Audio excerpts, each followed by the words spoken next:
그래서 드리는 조언이 강제집행을 당할 타이밍을 최대한 늦추시라는 겁니다.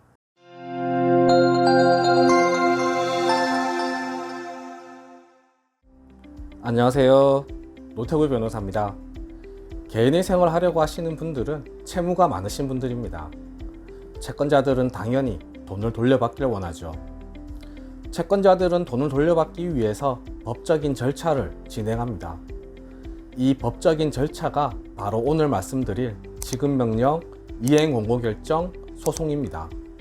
상담을 하실 때 지급명령문, 이행공고결정문, 소장을 받았는데 어떻게 해야 하나요? 라고 질문을 많이 하십니다.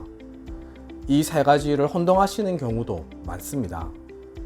오늘은 이 세 가지에 대해서 설명을 드리고 대응 방법에 대해서도 말씀드리겠습니다.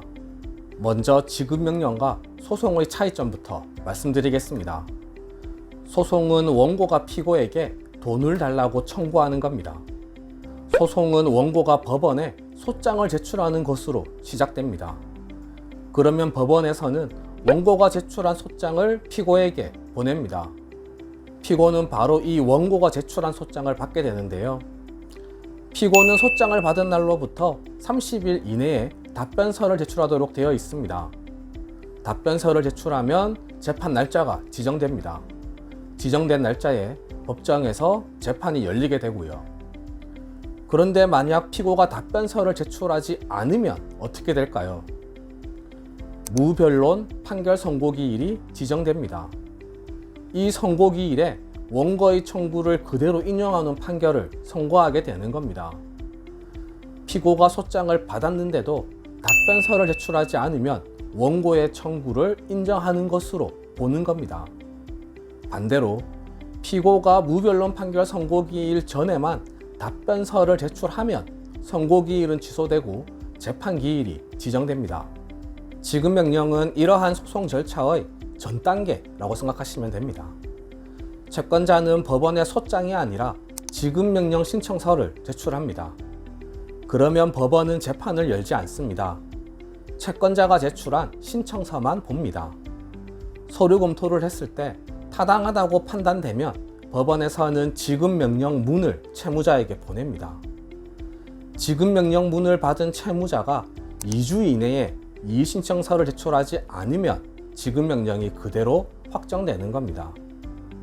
2주 이내에 이의신청서를 제출하면 조금 전에 말씀드렸던 소송 절차로 진행되어서 재판을 해야 됩니다. 이제 이행공고결정 말씀드리겠습니다.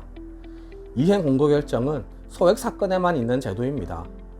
청구금액이 3천만 원 이하이면 소액사건으로 분류되는데요. 소액사건도 소장을 접수해야 시작됩니다. 금액이 3천만 원 이하이면 소액사건으로 분류되는 겁니다.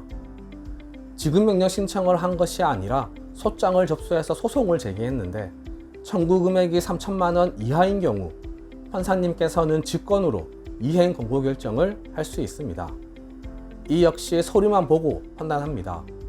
서류를 보니 돈을 주는 것이 맞아 보이니까 이행을 하세요 라고 권고하는 겁니다. 이행공고결정에 대해서도 지급명령 신청과 동일하게 2주 이내에 이의신청서를 제출하면 소송 절차가 진행됩니다. 2주 이내에 이의신청서를 제출하지 않으면 이행공고결정이 확정되는 겁니다.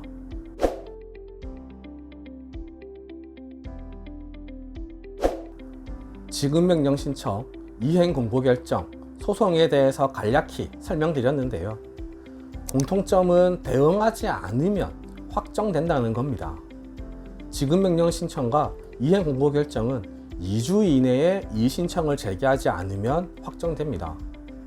확정되면 채권자는 강제집행을 할 수 있습니다. 개인의 생을 앞두고 계시거나 진행 중이시라면 이 부분이 가장 중요합니다. 소송의 경우도 무변론 판결 선고기일까지 답변서를 제출하지 않으면 판결이 선고되고 판결이 선고되면 채무자가 항소를 하더라도 채권자가 가집행할 수 있습니다. 가집행에 대해서는 다른 영상에서 설명을 드리겠습니다. 채무자의 입장에서는 강제집행을 당한다는 점에서 동일합니다. 채권자는 1심에서 승소하면 2심이 진행 중이더라도 강제집행을 할 수 있는 겁니다. 개인의 생을 앞두고 계시거나 신청서를 접수하셨더라도 금지 명령이 나오지 않았거나 또는 아직 개시 결정이 나지 않은 분들의 경우 이 부분이 핵심입니다. 개인의 생을 준비하시는 분들은 아무래도 재산이 적은 경우가 많습니다. 그러다 보니 채권자들도 강제 집행의 방법으로 유체동산 압류를 하는 경우가 많습니다. 집에 있는 물건에 빨간 딱지 붙이는 겁니다. 또는 직장을 다니시는 경우 급여에 대해서도 압류를 하는 경우가 많습니다. 계좌 압류는 흔하게 발생합니다. 이렇게 강제 집행을 당하게 되면 채무자 입장에서는 무척 고통스럽습니다. 결국 해결은 할 수 있습니다. 그런데 이 절차가 복잡하고 또 추가 비용이 들어가게 됩니다.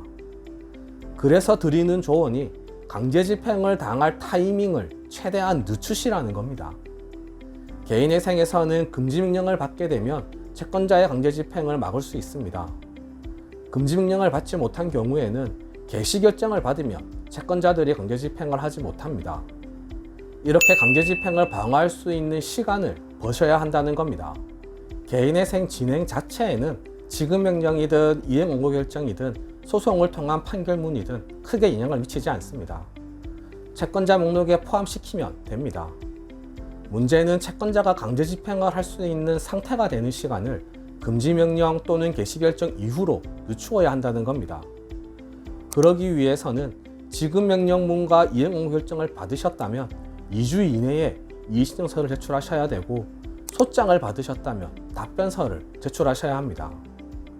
내용도 자세하게 작성할 필요 없습니다.